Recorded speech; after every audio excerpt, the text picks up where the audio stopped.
காணிக்கை என்பது கட்டாயமல்ல, தசமபாகமும் கட்டாயமல்ல.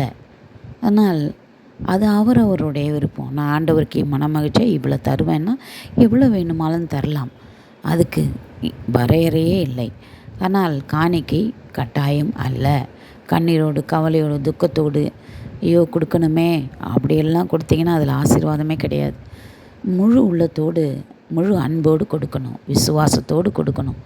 அவர் என்ன சொல்லியிருக்கிறார்? கொடுங்கள் உங்களுக்கு கொடுக்கப்படும். நம்ம அவர்கிட்ட கொடுக்கும்போது அவர் அதை ஊழியத்துக்கு பயன்படுத்துவார்.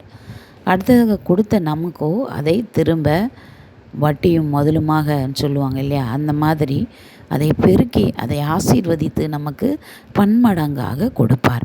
ஏன்னா கொஞ்சம் கொடுத்ததுலேயே நீங்கள் இவ்வளவு தரீங்களே, இன்னும் உங்களை அதிகமாக ஆசீர்வதிச்சா அதிகமாக கொடுப்பீங்க இல்லையா? அப்படி யோசித்து தான் ஆண்டவர் நமக்கு தருகிறார். இந்த 7 விதவை என்ன செஞ்சிட்டாங்கன்னா, அந்த நாளுக்கு இப்போ இந்த நாள் முழுவதும் சாப்பிட ஒரு 100 ரூபா இருக்குன்னு வைங்களேன். அவங்க என்ன பண்ணிட்டாங்க, கடவுளை என்னை பார்த்துக்குவார், ஆண்டவருக்கு நான் 100ஐயும் கொடுக்குறேன்னு சொல்லி அவங்க ஜீவனத்துக்கு உண்டானது எல்லாத்தையும் கொடுத்துட்டாங்களாம். அதை தான் அவர் சொல்கிறார், அந்த அன்பை தான் சொல்கிறார். எதுவாக இருந்தாலும் முழு உள்ளம் முழு அன்பாய் கொடுக்கணும்னு தான் சொல்கிறார். மனதில் உங்களால் எவ்வளோ கொடுக்க முடியும்னு உங்களுக்கு தோணுதோ அவ்வளவு நீங்கள் கொஞ்சம் கூட வருத்தம் இல்லாமல் துக்கம் இல்லாமல் மன மகிழ்ச்சியாக நீங்கள் கொடுக்கலாம்.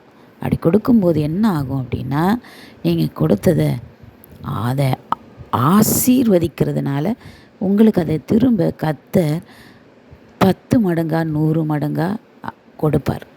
அதுதான் ரகசியம். அவர்கிட்ட கொடுக்குறோம், திரும்ப அதை ஆசீர்வதித்து அதிகமாக எடுத்துக்கொள்கிறோம்.